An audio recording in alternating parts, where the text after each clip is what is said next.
You ask Tiger to solve. This deals with linear equations with one unknown. The final result is x equals 8. Let's solve it step by step. Simplify the expression. Expand the parentheses. Simplify the arithmetic.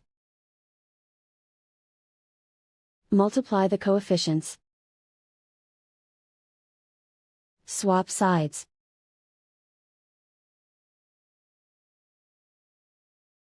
Group all constants on the right side of the equation. Subtract 12 from both sides. Group like terms. Simplify the arithmetic.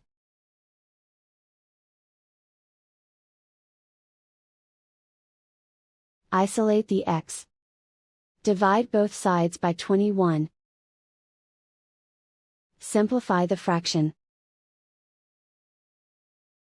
Find the greatest common factor of the numerator and denominator.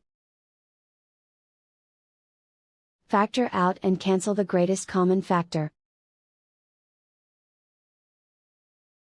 And so the final result is x equals 8.